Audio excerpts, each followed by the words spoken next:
If you want to know if you should make a lawsuit against the hospital who's potentially pushed your loved one to death prematurely, stay tuned.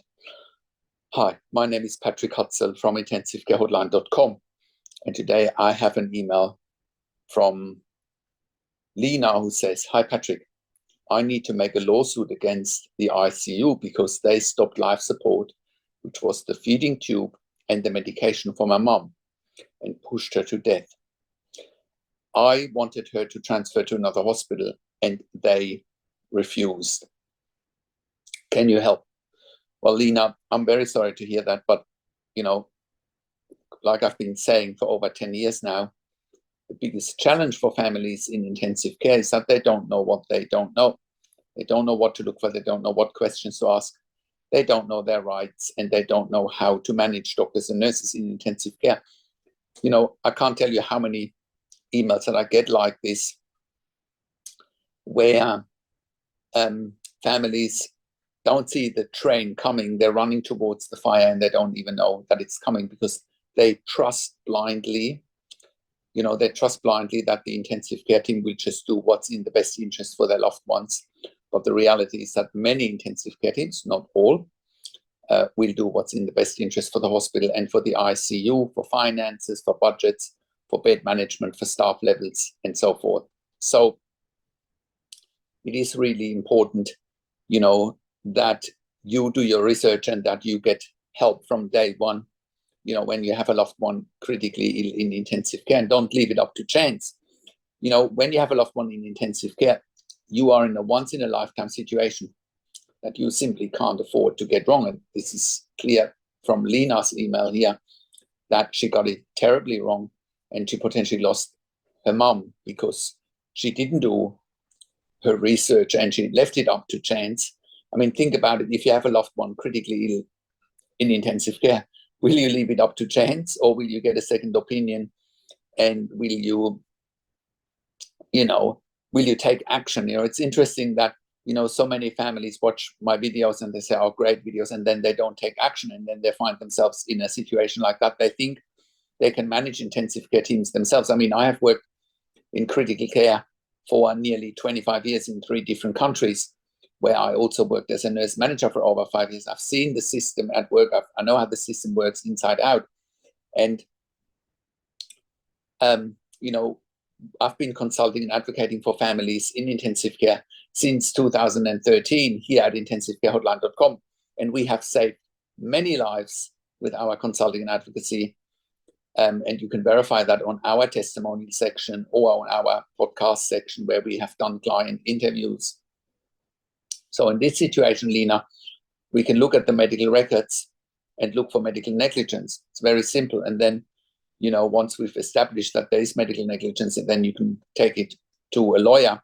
The lawyers don't have the expertise to review medical records, intensive care medical records. That is our area of expertise, but they can then take the next steps, to make a lawsuit against the hospital. But, if you're watching these videos just for entertainment because you have a loved one in intensive care, I'd rather have you not watch those videos because you're just setting yourself up for failure. If you think I want to scam you out of some money or whatever, do whatever you want, believe whatever you want. I know our skill and I know that we have saved many lives. And if you think you can manage intensive care teams yourself without the insider knowledge, you'll be fighting an uphill battle. If you trust blindly, you are already fighting a lost cause.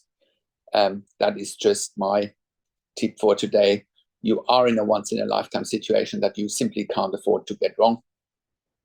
And, the money that you're spending on us is money well spent. We get results, we get outcomes pretty quickly. The longer you wait, the less likely it is you get results. And you also need to take full responsibility for outcomes. You need to stop making excuses, and you need to take full responsibility when dealing with intensive care teams and really not make any excuses and get the help that you need.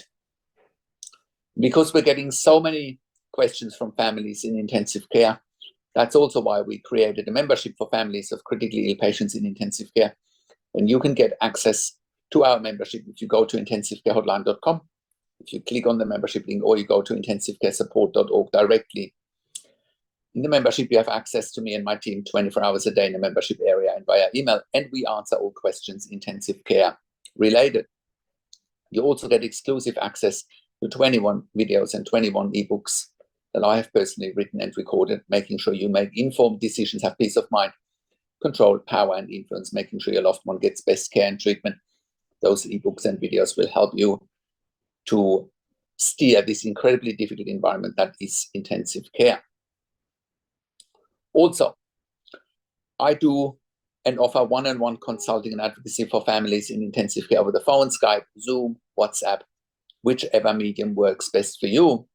And I talk to you and your families directly. I talk to doctors and nurses directly, making sure you make informed decisions, have peace of mind, control, power, influence, making sure your loved one gets best care and treatment with our consulting and advocacy. When I talk to doctors and nurses directly, I ask all the questions that you haven't even considered asking but must be asked. I also represent you in family meetings with intensive care teams because I know what questions to ask and I know how to position your loved one's care and treatment in the best possible light. We also offer medical record reviews in real time so that you can get a second opinion in real time. We also offer medical record reviews after intensive care if you have unanswered questions, if you need closure, or if you are suspecting medical negligence. And all of that you get at intensivecarehotline.com. Call us on one of the numbers on the top of our website or send an email to support@intensivecarehotline.com. If you like my videos, subscribe to my YouTube channel for regular updates for families in intensive care. Click the like button, click the notification bell, share the video with your friends and families, and comment below what you want to see next, what questions and insights you have. I also do a weekly YouTube Live where I answer your questions live on the show, and you will get notification for the show if you're a subscriber to my YouTube channel or if you are a subscriber to our email newsletter at intensivecarehotline.com. Thanks for watching. This is Patrick Hutzel from intensivecarehotline.com, and I will talk to you in a few days. Take care for now.